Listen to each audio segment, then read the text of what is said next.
I'd like to start by welcoming everybody to this session. My name is Louise Mbendumwe, and I'll be doing the session along with Shireen Doneto. Before we dive into the session, I'd like to start with a land acknowledgement. We respectfully acknowledge that we live and work on the territories and homeland of Indigenous peoples, and that the land and water sustain us. We respect the treaties as intended by Indigenous peoples.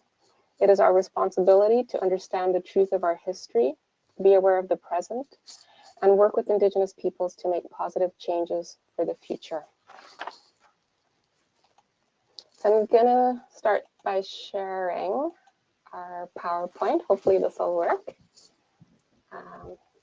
Okay. Yeah, so what we have planned as best as we can is some degree of interaction in the session. So we'll be asking you questions, but we also invite you to ask us questions or make comments throughout using the chat function. There's also a Q&A function, but I think maybe if we try and confine our questions and our comments to the chat, it'll make it easier for us just to keep track of what's happening. And I would like to start by introducing my co-presenter, Shireen. Shireen is the Executive Director of the Immigrant and Refugee Community Organization of Manitoba, and they're one of our closest partners at SEED. I think more so than any of, SEED partners with in excess of 100 organizations on an annual basis around financial empowerment delivery. But I would say IRCOM stands out in that they have replicated and embedded more financial empowerment initiatives in their work than any other partner that we have. But my interaction and my knowing Shireen predates our engagement in financial empowerment or our respective organizations. I actually met Shireen when I applied for a position to do some research on domestic violence prevention within immigrant communities. And Shireen effectively became my boss around doing that research and also rolling out a program called Strengthening Families in Canada. Yeah, and so since then, our paths have crossed mostly around activist work. So we were both engaged in an organization called the Immigration Matters in Canada Coalition, working to address issues like cuts to refugee healthcare, and we continue to do that work on a volunteer basis. And most recently, Shireen invited me to be part of an initiative that she was leading along with some other incredible community leaders targeting the settlement sector around wanting to really expand on and embed an anti-racist approach in this work. And this was done through the Manitoba Association of Newcomer Serving Organizations. Shireen was raised in rural Ontario. She has a master's in social work from Carleton University, so that brings that perspective to our work. Has a teenage son, a chocolate lab. I think that's a dog, as well as a partner. Anyways, I'm so happy that Shireen agreed to do this with me. Thank you so much, Louise. That's lovely.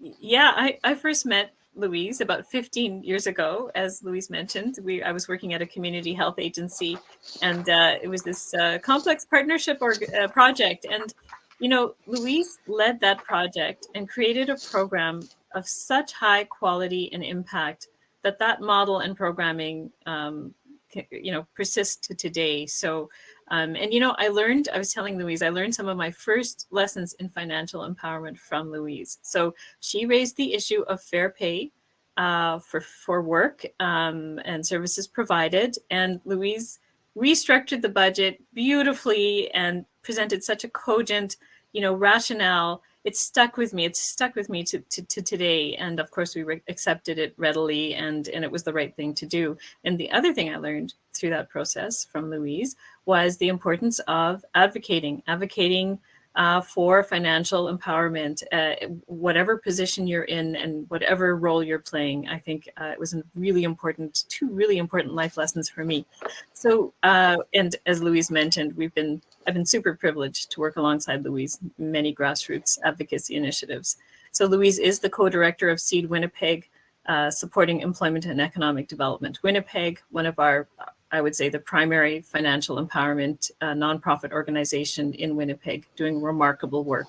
Louise has over 2 decades of experience working on financial empowerment initiatives in Winnipeg's inner city. Louise is a former refugee, an outspoken advocate, passionate about human rights, a real leader and a real inspiration to us all. And she's actively involved in, these are just a few, I'm sure, but volunteer activities with the Public Interest Law Advisory Group, Immigration Partnership Winnipeg Council, Immigration Matters in Canada Coalition, and more recently, the Police Accountability Coalition, an important and impressive new coalition addressing accountability issues. So Louise has a Bachelor in Commerce from the University of Saskatchewan and a Master in Comparative Social Research from Oxford University. And Louise loves facilitating and learning, has developed and taught innovative courses. We at IRCOM, we're so lucky to benefit from Louise's insight and mastery of effective models that are effective on levels of individual, community, and organizational, institutional, and policy change. So thank you. All right, great. Okay, so we're actually going to start with a question from you, and it's stolen from research that was undertaken by the Canadian Race Relations Foundation and Environic. So there should be a poll question that goes up that you can all respond to. And so this was a question that was asked of people from across Canada to see what their perspective was in terms of race relations and whether or not it's generally good or generally bad in terms of people from all racial backgrounds having an equal chance to succeed in life. And so you'll have the 3 options to respond to. So if you click on the poll right next to the chat function on your screen, you should be able to respond to that question. And I'll note that the introduction of the session, or the description of the session, almost presupposes the answer by stating that Canada has a race relations issue. That said, there are very disparate views, and it's highly contextual in terms of how people feel about whether or not it's more on the positive side and there's just a bit of work to be done if we're in a really bad situation, or if you're just not sure. So all answers are fair game.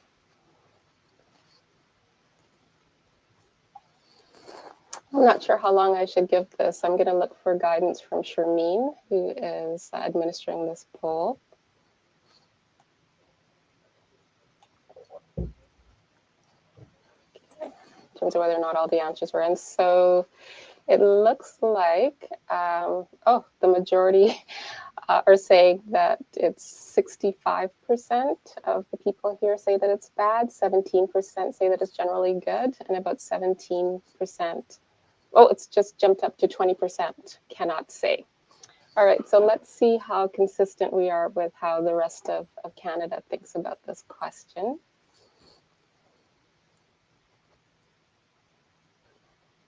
Okay, so I guess our group is a tad less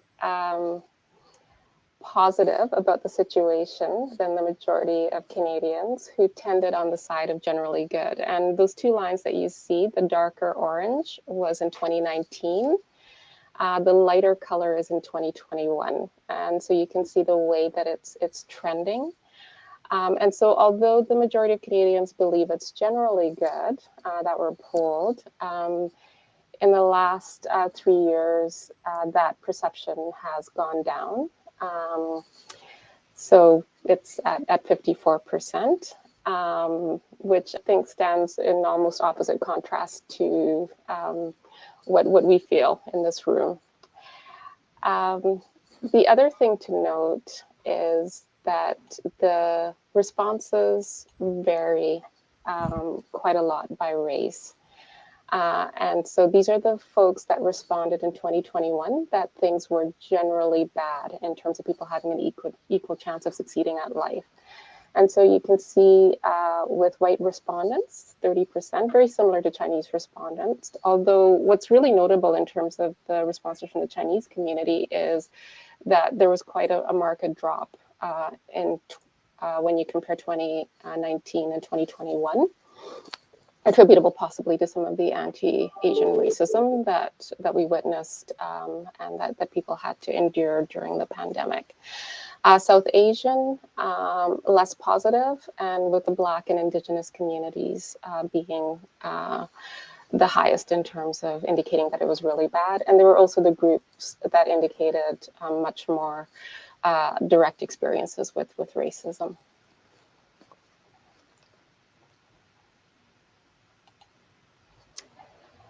So in terms of our work, both at SEED and IRCOM, because a key driver in terms of Canada's racial makeup is immigration. So we are really focused on newcomers to Canada because there is a financial vulnerability that attaches to that. But it does connect to the immigration stream that people are connected to. And so at SEED, we tend to focus quite strongly on refugees, which in 2019 made up 11% of the immigrants that came. That said, there's people in the family class and even the economic and skilled class that are coming from war-torn regions who are effectively refugees as well. And Shireen, their organization is far more focused on that than we are. At SEED, about 33% of the people that we serve are newcomers to Canada. I'll turn it over to Shireen. Sure. So IRCOM we've been really glad to work with SEED, and we're glad that SEED is focusing on those most vulnerable to poverty. So IRCOM is a fairly unique organization. We are housing plus wraparound supports. We provide 3-year transitional housing to newcomers to Canada and holistic supports to help them get started in a good way, in Canada. So we actually started over 30 years ago, and it was called SIRCOM, Southeast Asian Refugee Community Organization. So our roots are in refugee communities. That's where we came from. And we've continued to maintain a focus on supporting primarily refugee families. I would say we're close to 95, sometimes 98% of the residents in our buildings and participants that we serve in the communities are of refugee origin. Yeah, and I would say, the reasons why are because refugee families are uniformly low income when they arrive in Canada. Their assistant rates, the initial RAP assistance is set at social assistance rates, so it's quite low. On top of that, we'll speak to this later, most refugees are charged what's called an immigration loan. So from the first day that they step foot on Canadian soil, they are in debt. And I'll talk a bit more about that later. And, most refugees, all refugees have survived persecution, disruption, loss, protracted stays, in refugee camps. The families that arrive on our shores are incredibly resilient. However, the impacts of trauma can affect that whole process of integration and moving towards stability and financial wellness. So we strongly believe in supporting refugee newcomers to Canada. Thanks.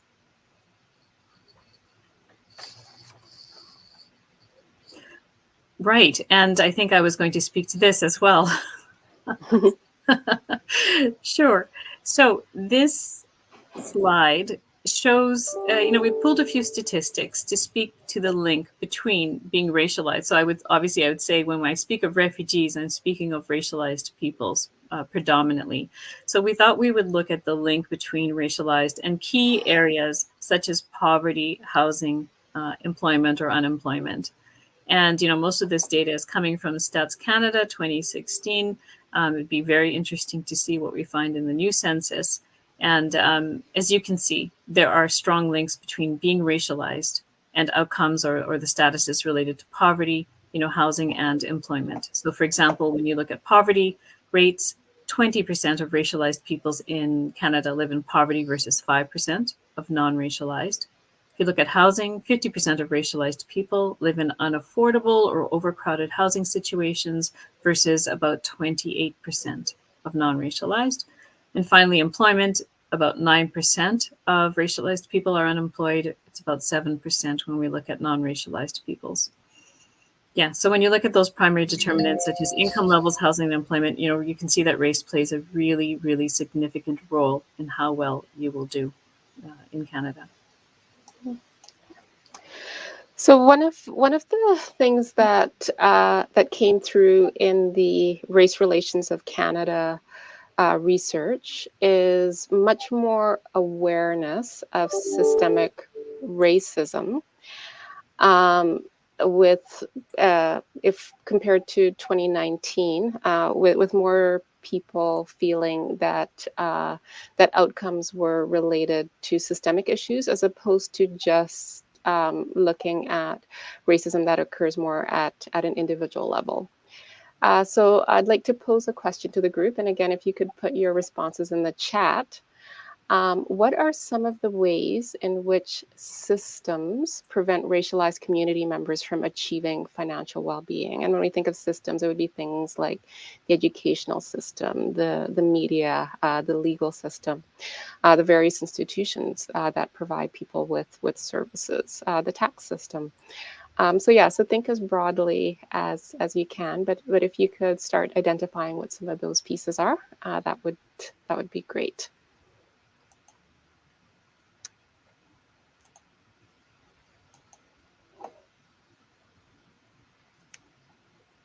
I'm going to turn it over to Shireen to talk a little bit about work that she's been also directly engaged in, which is around the impact of financial well-being on health outcomes. And I think in the previous session, Kwame also spoke to some of this in the Toronto context, and this is Manitoba in Wave 3.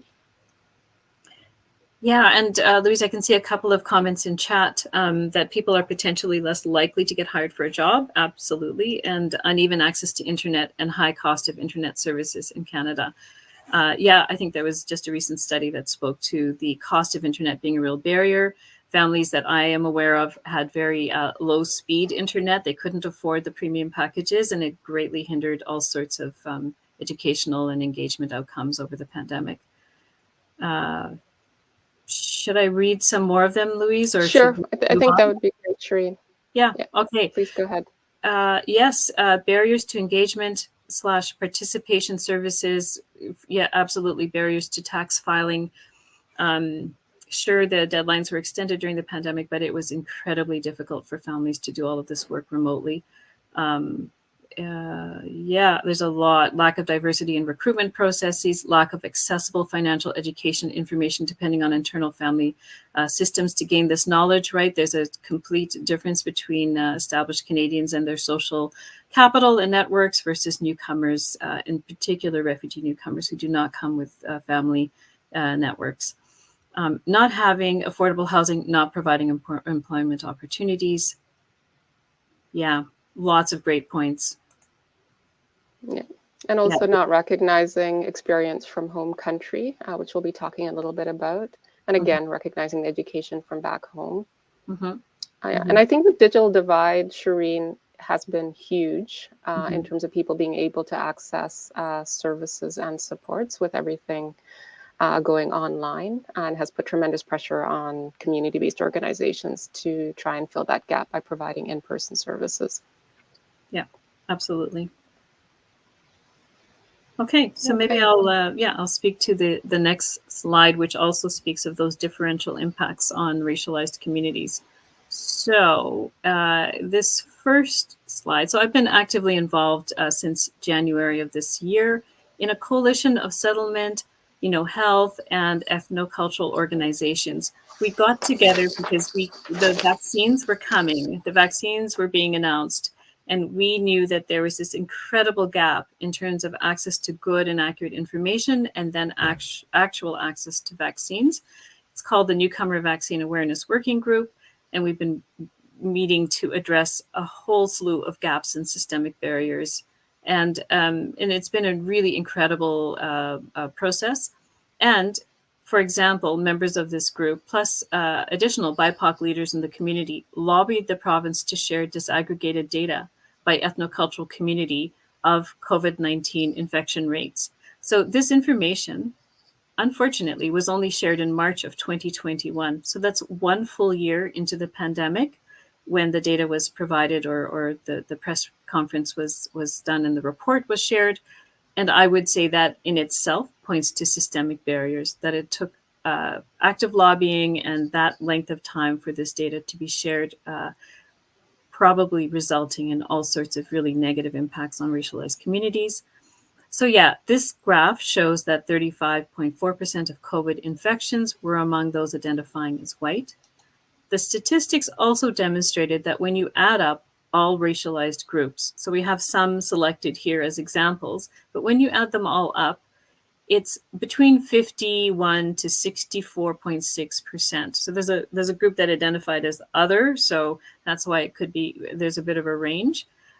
However, so let's say at a minimum, it's 51% BIPOC were among the COVID cases.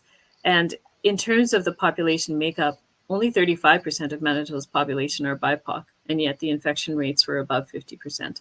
And this slide gets at age, the statistics once you standardize for age.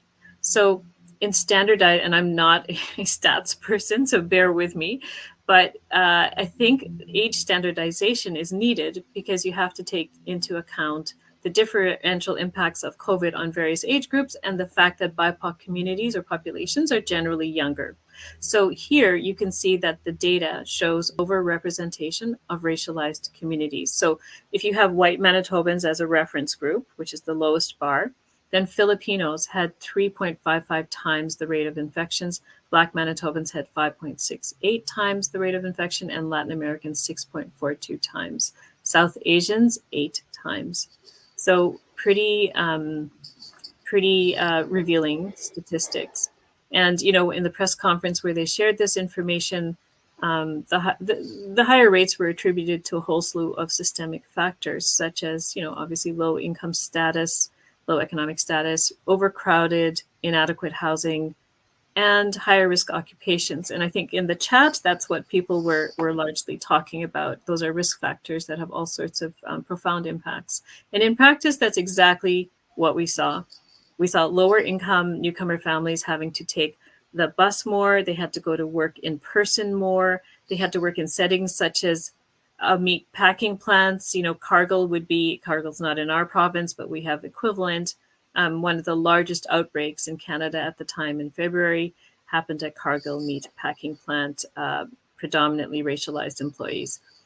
Our families, they worked in frontline essential services more. They had to, you know, less access to information and education on prevention and how to stop transmission. And, you know, at IRCOM in our buildings, we do follow national occupancy standards, but out in the broader community, we know of many refugee newcomer families living in extremely overcrowded housing conditions, again, linked back to poverty. And I'll turn it over to Louise. Yeah.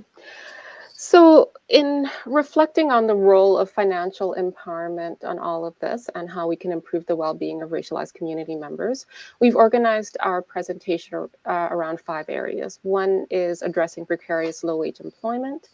The other is enhancing household financial stability, ensuring safe and adequate housing. So housing keeps coming up as a really critical factor. And then leveraging what we decide to call the shadow settlement sector, because often this labor is invisible, largely done by grassroots ethnocultural community organizations and volunteers, but they play such a critical role around settlement and integration. And then embedding an anti-racist approach in what it is that we do. And we think about this work in 3 different ways. Like the way that we'll often gravitate towards thinking about a financial empowerment response is around program design and delivery. But it's also important to look internally and critically within our own organizations and our own policies and practices.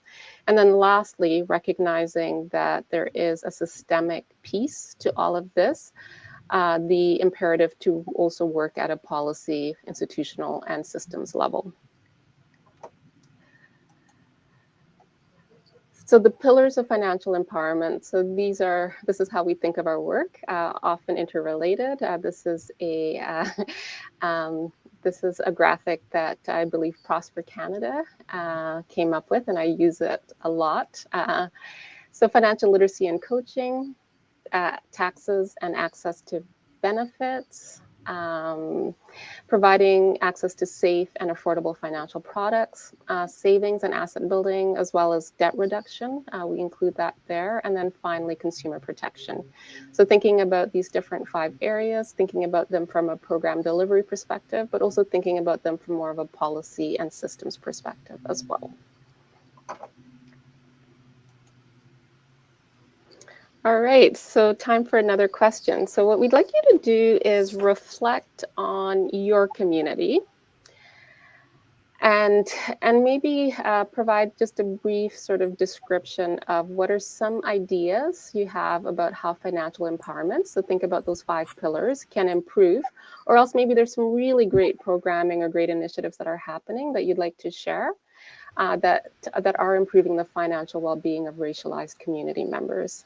So invite you to add your thoughts and comments to the chat. And Shireen and I will be talking a little bit about some of what we're doing and some of what our partner agencies are doing, but we are really curious to hear from you. So I'll just give it a few minutes for people to type their responses into the chat.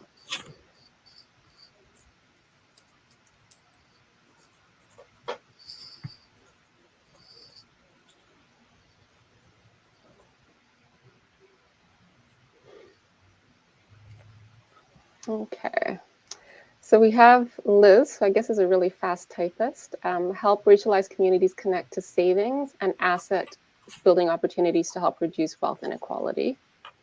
Excellent.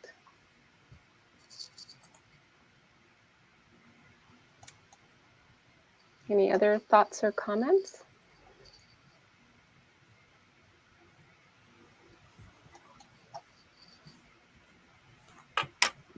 Ashley, improve access to available benefits. So those are benefit, I'm presuming those are government benefits and entitlements.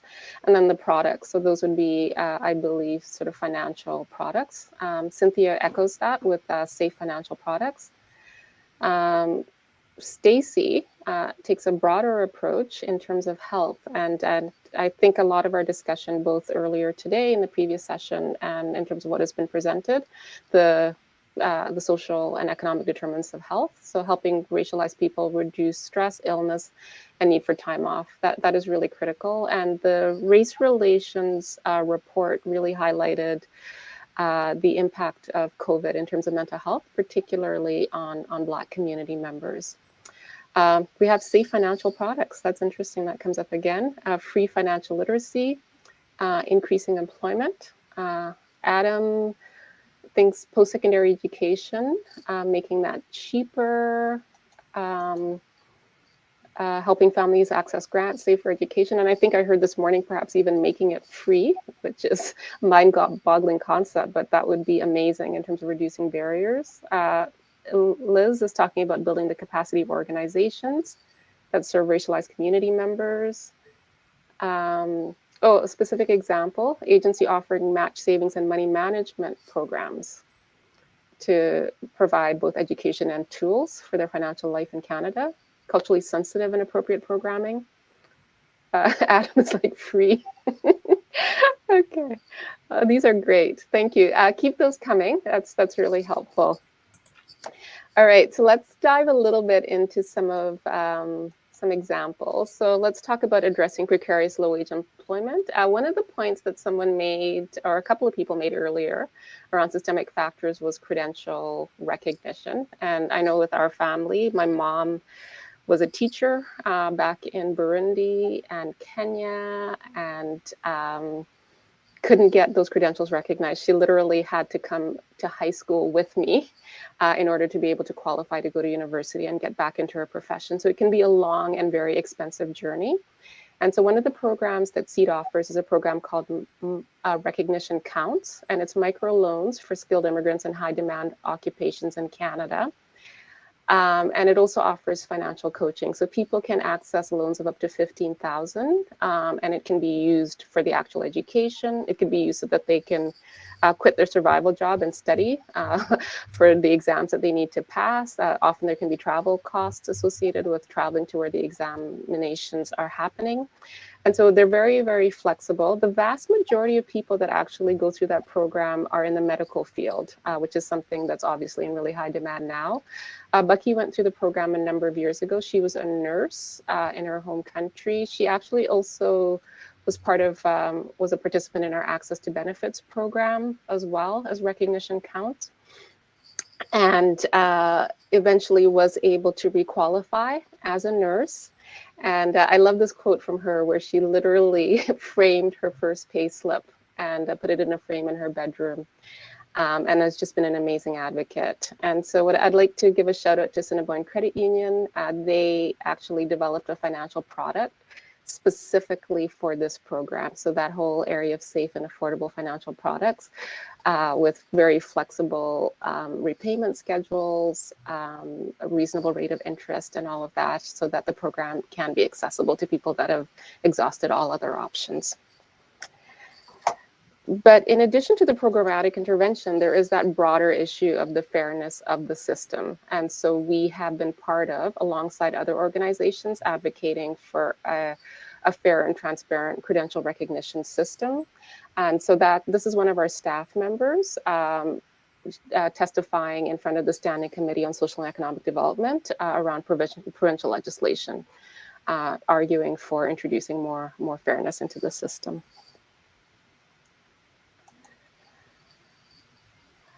The next thing I'd like to talk about is addressing precarious low-wage employment.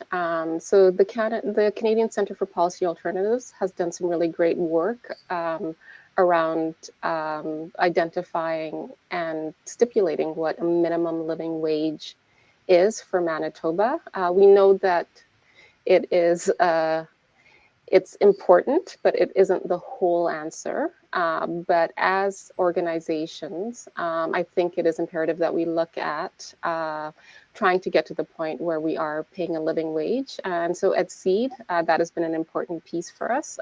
So employees that work here are well above the minimum living wage threshold. And so having more equity is really important, but also looking broadly beyond our own organizations towards really advocating for something like a universal basic income. And so SEED has been part of those efforts as well. And Shireen, I don't know if you want to add anything around UBI. No, I was going to comment on CERB though. Okay, please. Okay, I was just going to say that I think we're all familiar with CERB, and that benefit really was, and according to a lot of advocates and financial empowerment experts, a real de facto sort of experiment trial run of universal or minimum basic income, and on the ground, I would say highly successful. It really created that needed, necessary financial stability for the newcomer families that we serve, in the face of the incredible economic stresses of the pandemic. And you can see how it creates that social safety net, that income safety net that I think people deserve at any time. Yeah, great. I think that's what I was going to say. Thank you. Thank you. Okay, and Shireen spoke in really vivid terms about the precarious employment and how that put people at risk of COVID. A really critical thing, and I think this was reflected across the country and not just in Manitoba, is what the impact of the lack of paid sick leave had on precariously employed Canadians. And so what it meant is when people were feeling sick, they had to choose between paying rent, buying food, or being safe and keeping other people safe and staying off work. And so it put people in an untenable situation. And obviously the benefit that we should be advocating for is paid sick leave. Various programs were put in place in different provinces, a bit of a patchwork. So in Manitoba, it was up to $600 5 days. That expired on October 23rd. It was introduced late and I think pulled out early. And so we were part of advocating for an extension of this, and advocating for it as a permanent benefit, because it's not something that just applies to COVID. It applies to other situations as well. So we were part, along with the Manitoba Federation of Labor, advocating for permanent benefit of 10 paid sick days, but also an additional 10 days of sick leave around emergencies or situations like COVID. And so we did that as part of our monthly letter writing campaigning work. Someone in the chat talked about providing financial literacy in different languages, and we were pleased a number of years ago. This program was incubated, Shireen, this is before your time, it was incubated at IRCOM.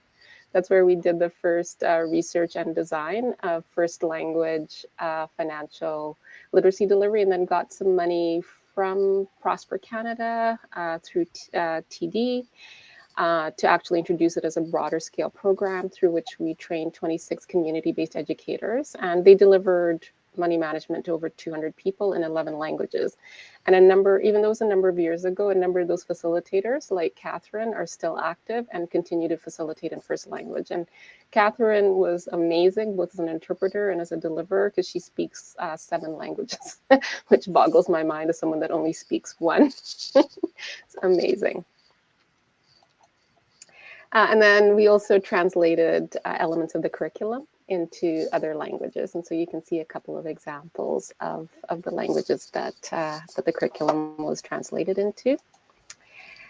And then a number of people mentioned match savings programs as a way of stabilizing and enhancing financial well-being. And so we have a program called Saving Circle that IRCOM also runs, where the savings goals that people have are flexible. They actually aren't predetermined. So people save $250, which is matched by $750. And in terms of savings goals, they tell us what is it that's going to introduce more financial stability into your household. And so it's everything from things like computers, so that kids can connect to school, or people can connect to work, to household furniture. Like beds are huge in terms of what people save for, tools and clothing for work. What else? Education, training related to employment. And Shireen, you are probably, out of all of our partners, you operate the largest Saving Circle program. Did you want to reflect a little bit on how that looks at IRCOM? Sure. Well, again, we're a residential facility, right? So when tenants move out, we do a tenant exit interview, right? And one of the most sought after programs and highly, commented on programs at IRCOM would be the match savings programs, sort of under that whole rubric of asset building and capacity building. So yeah, they frequently comment on exactly what you were speaking about, Louise, the importance of this program in building sort of financial knowledge and awareness, how to avoid pitfalls, how to build financial wellness and stability, understanding the Canadian banking system and how that works. Yeah, and buying that important asset for their family and having the flexibility to do so. And the other thing I would comment on is the what really strikes me is the flexibility and intentionality of the design of those programs, coming from that mentorship that Seed provides around program development. So we have these adapted group sessions for money management training. They're adapted for English learners using low literacy tools, translated tools, as mentioned. And we offer a lot of one-on-one supports as well. Makeup sessions, just one-on-one supports between sessions. There are a lot of pressures on newcomer refugee families. And we want to provide that really intensive supports. And we really encourage peer support. So I've sat in on some of our sessions, and what's really amazing is that families can share experiences with money management, share their tips and techniques, and help each other navigate all the pressures that newcomers face. So most folks coming from newcomer backgrounds, I'm sure many of you are familiar with this pressure and expectation to send money back home. It's usually even particularly more intense for folks who have family back in refugee settings, and are just dealing with, raising kids in a new country. I mean, our kids, we are all bombarded with daily messages of uber consumerism, and so parents share and support each other, uh, and help navigate these really sort of uh, complex pressures that they're facing on a daily basis. So anyway, it's highly, highly regarded programming at IRCOM. Thanks, Shireen. And I noticed that Jeff from Momentum has joined us. And Momentum, one of the things that we learned from Momentum and borrowed was the contingency saving or emergency savings. So allowing people, in addition to purchasing an asset, to set aside some money in TFSA for contingencies. So just wanted to give a shout out to Momentum for that. Another program that we incubated with IRCOM, or working side by side, and it was really helpful to be able to do that with people that had the lived experience of being refugees and having incurred, along with their families, these huge transportation loans coming to Canada that they owed the government of Canada, and often taking money out of their food budget or or other necessities in order to pay back that loan. And so we adapted our match savings program where we would match the amount of money that they were paying down their loan by on a 3-to-1 ratio, similar to Saving Circle. So Shireen, did you want to make a few comments about that? And I just wanted to note that we have about 25 minutes left. Okay, all right. Well, just to say that Jean-Pierre is a familiar face to us at IRCOM, and he speaks so nicely about the learnings from that very holistic programming to address the immigration loan repayment process. And the program was started, co-developed by SEED and IRCOM.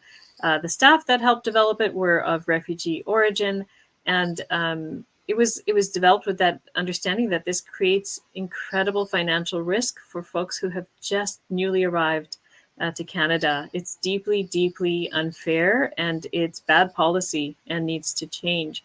So the transportation loan system, I know, has been used to not only address people's immediate needs for debt reduction, but it also and help build skills to pay off the rest of their loans. But it really has been useful. I know SEED has really championed advocacy and awareness around the fact that this is, as I said, bad policy, and we're one of the few countries, if the only one, that charges for these costs of flying to Canada. So if someone's been accepted as a refugee, are they going to not sign these loan papers? Of course, they're going to sign the loan papers so that they can fly here, and it covers medical tests and so on. So I would say that it's something that needs to change, but has been so well regarded by our families as well. All right, and then we'll switch gears. In the previous session, we just talked about the importance of just getting money into people's hands and the impact that CERB had. So tax filing is really critical in helping people navigate benefits. And so what you have is sort of the cumulative result in the last year of SEED and our partner agencies like IRCOM around the work that we did with access to benefits. So over $16 million in tax refunds and benefits, over 700 pieces of IDs. Those are largely birth certificates, but a chunk of those were permanent residence cards, and IRCOM is the main organization that does that, and then some RESPs opened. And I'm gonna start going a little bit faster. The other issue that came up for us a number of years ago was the Canada Child Benefit reviews, and they seem to be getting triggered at an alarming rate, particularly for newcomers. So we would file someone's taxes. Expectation is that they would start receiving the CCB, and some of them did, and it's a fairly significant portion of their budget. But then they would receive a letter from CRA asking them to provide all sorts of documentation to prove that they were eligible. So there's two issues with that at a systems level. One is it seemed to be impacting newcomer families disproportionately. One of our partner agencies said that 90% of his clients had received these letters, which just was astounding. But also the kind of documentation that people were being asked for was documentation that a lot of newcomer families didn't have because their life circumstances didn't reflect what CRA expected it should look like. And so we raised the issue with the taxpayers ombuds person at the time, and with CRA directly with the help of Prosper Canada. The issue is not as acute as it was, but it continues to be an issue. So there's been some improvement, but it is something that we need to keep working on. We also have a home ownership program, and there's people that are part of IRCOM because it is temporary housing that have applied for and been able to transition to purchasing a home. Very high proportion of newcomers participate in this program. So they save $10,000. That's matched by $10,000. And there's financial literacy that is very much customized for home ownership that's delivered as part of this program. And I would say that this is probably one of the more transformative programs in terms of creating that stability and reducing some of those risk factors that we'd identified earlier. And did you want to say anything about it, like super briefly, Shireen? Because I know that you have sort of a, okay. I'm good. I'll save it for later. Okay. The other pieces for people that are not homeowners and are renting, the match savings programs are flexible enough that people are able to use it for first, last month's rent as security deposits, but also shares in co-op housing. And this was a co-op housing project where when they were in the process of building it, they approached us and we developed a customized program specifically so that people could buy their co-op shares in this particular housing co-op.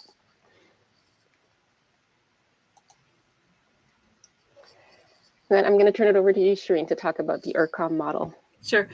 First, just a quick shout out to the team, the asset and capacity building team at IRCOM, coordinated by Rania. We've got Emilienne and Hosan, Mbula, and Amal. So I just wanted to say that this remarkable team does an incredible amount in terms of contributing to our holistic supports at IRCOM. So as mentioned at IRCOM, we offer 3 years transitional subsidized housing for newcomer families, plus these wraparound supports. So settlement on site, after school programming on site, English classes, greening, mental health services, you name it, it's all highly accessible. And then, as mentioned, the asset building program, the money management training, match savings, they are incredibly integral to the success of our overall model. And, you were talking about the home buyer program. In some years, so pre-pandemic, we would see 12 to 15% of our tenants move out into a home that they had purchased. And they by definition, to live at IRCOM, you have to be newly arrived. As mentioned, you would be refugee, racialized person. And remarkably, within three and a bit years, they've moved into home buying. So as you said, one of the more transformative programs. And I would just say we've talked a lot about the importance of these programs, and it really supports a much more robust settlement and integration outcomes for our families. Okay. Yeah, and the other piece, again, stepping back from the direct sort of program delivery to broader sort of systems issue, like it is really important to look at preserving social housing. We can't take that for granted. And I know Shireen will have a lot to say about that because they are a Manitoba housing complex, but also supporting the incorporation of financial empowerment within housing supports. So did you want to talk a little bit about some of what you're seeing in terms of social housing in Manitoba? Yeah, sure. So what we, in research that we've conducted, our findings based on both qualitative and quantitative is that the existence of social housing, we charge rent geared to income. So the average rent for a 3-4 bedroom apartment at IRCOM is about $400 a month, $400 or $500 a month, which is remarkable. It enables families to get on with the business of settlement and integration much more meaningfully. And in terms of housing policy, I would say that we're at a critical point in the province where social housing stock is on the decrease or the decline. And there are some conversations happening around housing assets held by the province being sold off. and with the intention that they would be managed by nonprofit organizations who may get grants to support that. But I know, I would say from my work at IRCOM for the past 8 years, this model would be really, I don't believe it would be sustainable, and I think it would result in decreased social housing stock in the province, and we're already at a critical stage. So that's what I would say. Thanks, Shireen. And then the other piece that we're working on is how do we embed. So IRCOM is a great example of embedding these supports in different initiatives, and so there is financial empowerment programming happening in other with other housing providers, but I think IRCOM has sort of the most well-developed program of all. There is a new initiative called the Manitoba Rent Relief Fund. It's essentially a rent bank that the province has just introduced. It's being delivered to the Manitoba Nonprofit Housing Association. So they've contracted with SEED to develop a model sort of beyond that immediate COVID response of what this rent relief fund could look like. And so really looking at how do we embed financial empowerment supports and connect people who are needing that rent relief in order to get out of arrears, avoid eviction and homelessness, to other supports such as they might not have filed their taxes, so there might be income that they're entitled to that they can get, financial coaching, financial literacy, any number of other supports that could be really helpful to them. And so we are working towards that. We have a financial helpline that's multi-agency that is connected to that rent relief fund and looking at possibilities for making that connection more robust than it currently is. All right, so we'll get on to the next piece, which is what Shireen and I call leveraging the shadow settlement sector. And so as I mentioned at the beginning, there's a whole wealth of work and capacity that's being done at a grassroots community level. And so how do we bring that into our organization? And I think IRCOM really exemplifies how this can be done effectively to build like incredible programming.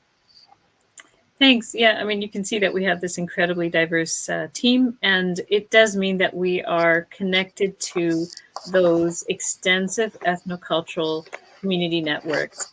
And those networks provide supports 24/7 and can be at, in places and at times that no service providers can. And that work is, to be honest, rarely recognized. You know, so when we met with the province around health and vaccine awareness, our first thought was if you fund micro amounts to ethnocultural community organizations, they are already having these conversations. They're just doing it off the sides of their desks and at home and on the weekends and over the phone and WhatsApp and so on. So fund them, and they will do some training, and they will, you know, share this information effectively and do cultural brokering that will make a difference. So that is rarely recognized, though. It's rarely the first go-to of service providers or funders. And I just thought I'd point out, you know, just looking at the staff picture, that 23% of our team are former tenants.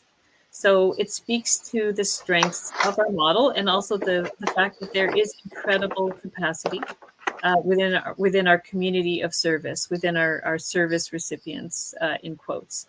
So I just thought I'd mention that as well. Thanks. Yeah, and it's similar for SEED. 42% of our staff are past program participants, and so having that perspective is really important to us. 44 are of Indigenous descent, and 22% identify as coming from racialized communities. All right. So there's also, aside from internally within staff, someone else earlier in the chat had talked about embedding or integrating this programming within ethnocultural organizations. And so that's a really important part of how we broaden the reach of these organizations and meet people where they're at, is by partnering with the organizations, using a train the trainer model around financial literacy, a capacity building model around the other interventions, so that programs can be delivered by other community members, often in first language, in a really culturally appropriate way.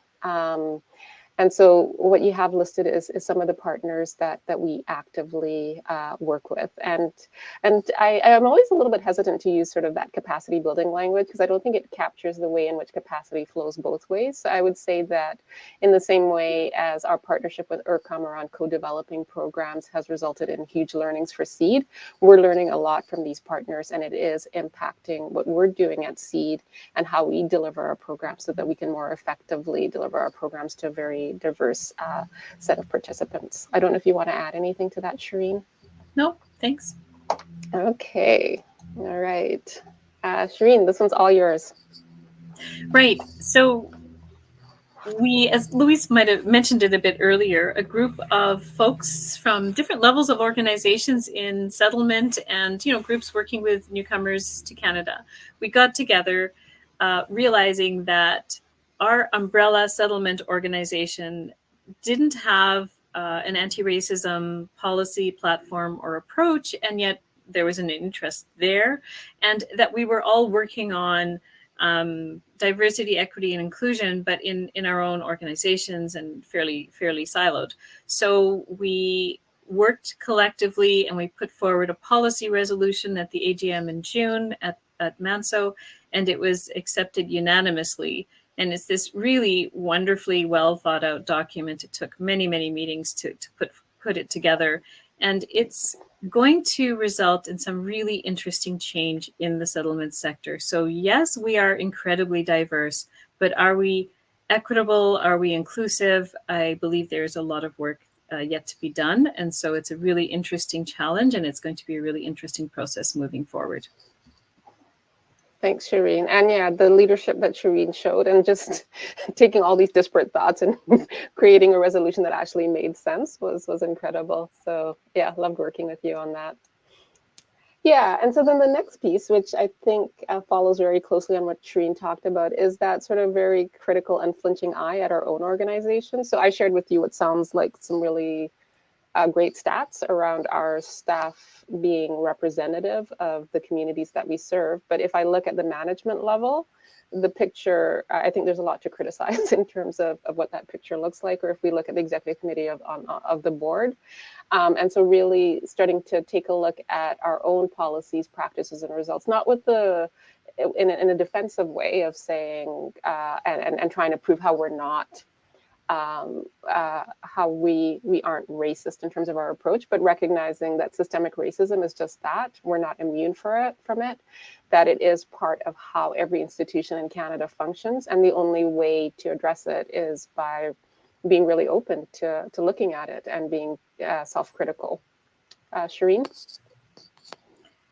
I mean, really, I would say you've said it all. I think we're working hard and we want to be self-critical. We just had a great conversation with our board, who acknowledged that they are not representative of the community we serve, communities we serve.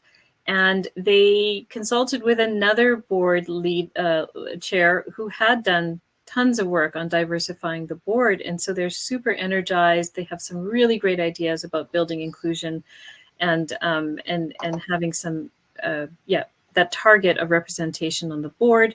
I'd say we're working on it across all levels of the organization. It's not just our board. And as you said, it's self-reflection is really important. We have to lead by example, and I think we've got our work cut out for us. Yeah. And I guess the other thing that I would add is often we gravitate towards representation in terms of staff and board, but it is broader than that. It's about every aspect of the organization. It's about where we obtain our funding from, what kind of policy and advocacy work we're doing, how is it that we work with partner organizations. So taking a really sort of holistic kind of like 360 view of every facet of the organization with an anti-racist lens is really important. Yeah, so I would totally agree, because it's often representation and HR are the two sort of areas, and yet it's everything, like you said, including workplace culture, our cultural norms within the workplace. I mean, all of that, I agree, has to be looked at through an anti-racism lens. Yeah. And then the other part that I think is important, we started off with a land acknowledgement, but to make it real, it has to be linked with concrete action in solidarity, recognizing the injustice that happened, the ongoing impacts of colonization, and the imperative for all of us to work in solidarity, take the lead of amplify the voices of Indigenous peoples to try and address a deep injustice. And so that's something that is part of our strategic goals at SEED. It's something that we report to the board on a regular basis. And it's something that, again, we don't want to see siloed in the organization, but we want to see it sort of permeate everything that we do. And I know that IRCOM has also done quite a lot of work in this area as well. Yeah, I would say the same. It's embedded in our strategic plan for the last 3 cycles. So it's over 10 years. And we really are thankful to Indigenous community partners. So we are a settlement, and so we wouldn't naturally have connections, but we've been really lucky to have cultural advisors and knowledge keepers that we work with regularly who help guide what we do, advise what we do, and help us form those meaningful connections. And I know as soon as we sit down and have our families connect and learn about the history of colonization and the realities that Indigenous communities have experienced, and also the strengths and vibrancy of Indigenous cultures, there's so much that resonates and so much commonality that it's important work, and it just flows, and it's really, really important. And we integrate it throughout all of those services that I talked about. So whether it's English classes and what we talk about and how we talk about Indigenous worldviews, or children's programming to financial literacy as well. Great. Okay. Yeah, and then IRCOM is one of the sponsors of this initiative, which was started by SEED, which is monthly anti-racism letter writing, and it's for individuals, so it's for staff that work at various organizations. And we take on any one of a number of issues. So we wrote on, for example, like really pushing the government to make that the data around COVID, the disaggregated data, public, because we knew that they'd collected it and they were sitting on it, but they hadn't made it public. Around sort of vaccine equity.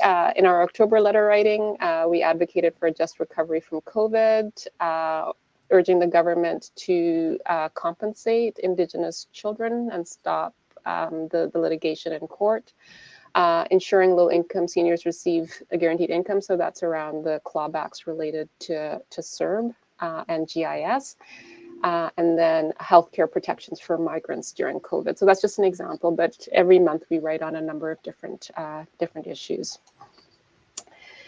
Yeah, so that basically is a bit of an overview of some of the approaches connected to financial empowerment in terms of addressing racism and systemic racism in particular.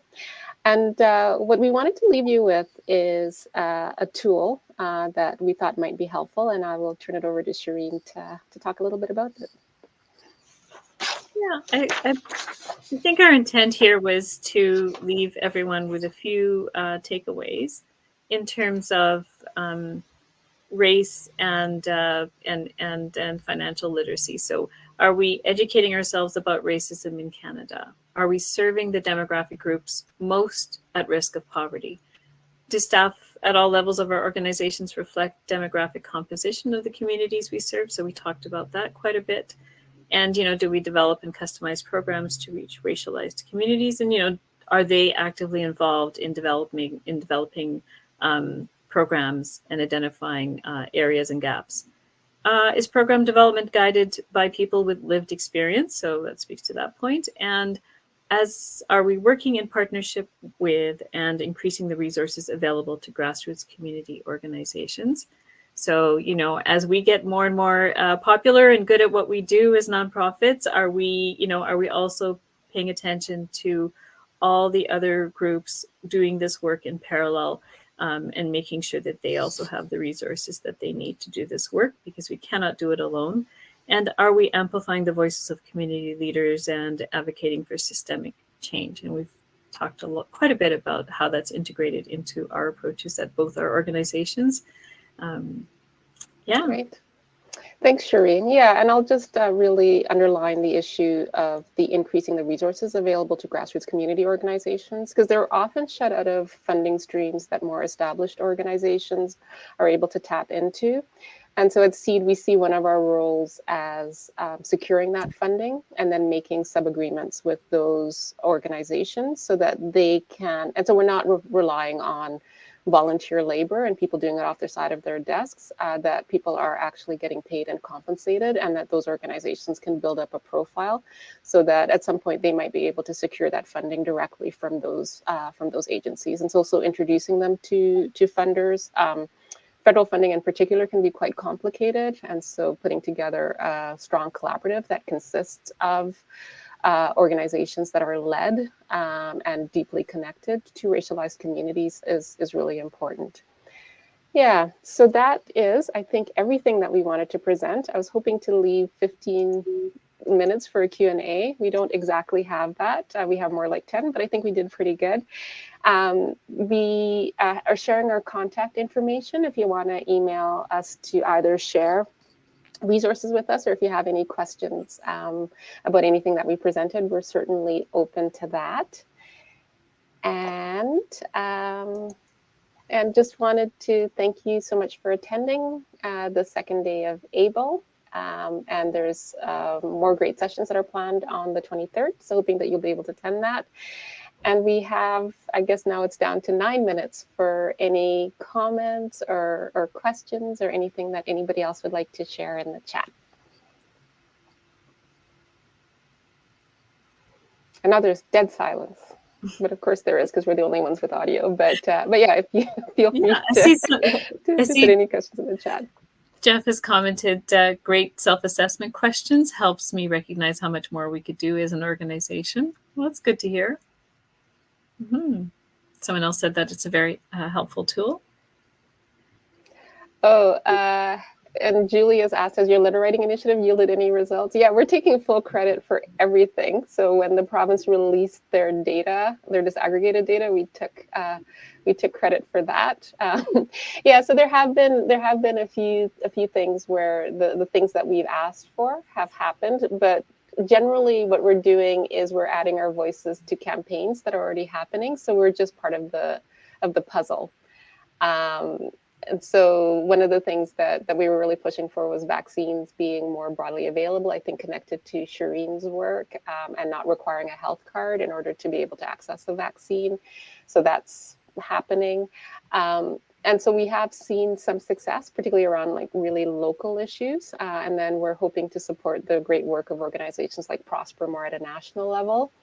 And we can only take like a teeny tiny part of the credit, but I think it does create more of a sense of meaning for staff to be able to participate. And the other thing that's really neat is having staff identify issues that they're seeing on the ground and then translating that into a letter writing appeal that people write on. So I think it helps staff feel less helpless around some of the broader systemic issues. And then Adam, what more should we do as a national financial empowerment network to support this work? Yeah, I think that's a great question. I think including this conversation, and I know that this isn't the only session, Adam, that focused on this as part of ABLE, is really important. And so I think there's a need to be much more self-conscious about adopting that kind of anti-racism lens that Shireen and I talked about to every facet of our work at ABLE. And so that involves those 3 levels. So it's both our systems and policy change work, so using an anti-racism lens to look at that, our own internal organization, and that applies to things like the steering committee at ABLE, the various other committees that do work, and then finally around supporting organizations around program design and development, having that lens as well is really important.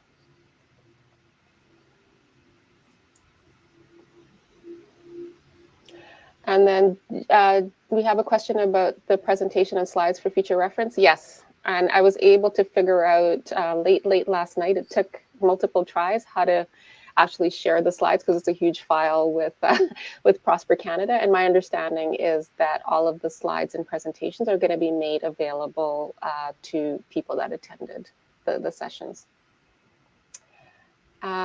Jeff, how does the match work for the transportation loan repayment program? Is it a match for each loan payment? Is there a cap? Great question. Yes. So it very much mimics the way Savings Circle works. So people track their loan repayments. And so it's that 250, 750 split. So $250 in terms of loan repayments. And then once they do that, we will make a lump sum repayment of 750 towards their loan. And for some people, it completely erases the loan, and just the level of stress that it takes off of them is incredible, or else they just finally are making progress and see some traction in terms of repaying that loan. And so that is quite impactful. So there is a cap. The one thing that has been a bit of an exception is for all of our other programs, it's only one person per household. With the immigration loan repayment program, in the past, there has been flexibility around allowing multiple members of the same household to be paying towards the same loan. Maybe I could add, Louise, that I've been present when people come and get their checks, and it's an amazing moment. So it has great impact. I've seen people use that check to pay off the last of their loan, and so it's saving them from another year or two of debt repayment. The other thing, what was I thinking? I just think it's really, really important, even if it may not cover the whole loan. It really makes a real difference in people's lives, because transportation loans come with a lot of fear. So the repayment rate is fairly high. It's in the 90s. But that's because people are coming from places, maybe where they've had experiences, and they understand that governments can really, you don't want to cross the government, you want to comply. And in some cases, it could be dangerous if you don't. And in this case, there are possible repercussions. So it could be tied to your ability to sponsor your family, to getting citizenship. So there's an intense pressure on families. And again, imagine starting here brand new, learning the language. You have a suitcase that you came with, and you have this incredible debt that facing you. And for a family of 5 or 6, it could be $10,000. So this program has made an incredible difference in our families' lives. And I would say that when we did our pre-post on the pilot, the area I think where we saw the biggest impact was around sort of measuring the level of stress that people were reporting.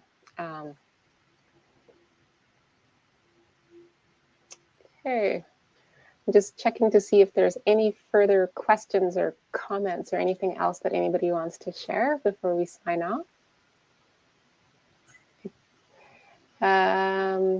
So Jeff, the transportation loan repayment is a great idea. Glad to hear you're pursuing systems change effort. Okay, thanks, Jeff. Thanks for the feedback. Okay.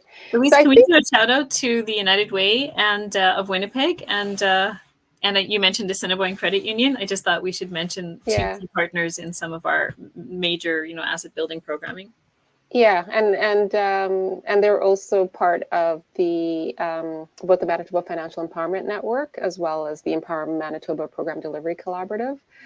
So they are partners in every sense of the word, and the Match Savings is another dedicated financial product that they developed specifically for us. And then I think I also want to thank the province. They provide a significant amount of funding. And we see Assiniboine Credit Union is also sponsoring ABLE. But the province provides a significant amount of funding towards this work. So it's $800,000 a year that they direct towards financial empowerment work in Manitoba. So just wanted to close again by thanking you all for attending today, and really encouraging you to make the time to attend the sessions on November 23rd. And and it's been a real pleasure. Really would have loved to have been able to do this in person, and maybe someday soon we'll be able to be together again and actually network together again in the way that we did. And I think at this point, I don't know if Shireen or any of the other organizers want to talk about upcoming sessions, or if there's networking that's happening after this, or if this is the end of it.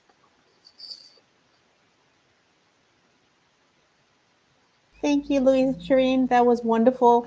It gave me lots of food for thought. I was mulling over my own experiences, having moved to Canada about 7, 8 years ago, and the things that I went through. And it's just, so much of what you were talking about. I said, oh, yes, I remember that happening. Oh, yes, that happened to me as well. So there's just so much that I think, it just brings us everything back in perspective for me. Thank you so much both for being here and for sharing your work. And thank you everyone for joining us. And we are back on the 23rd for our last day of ABLE.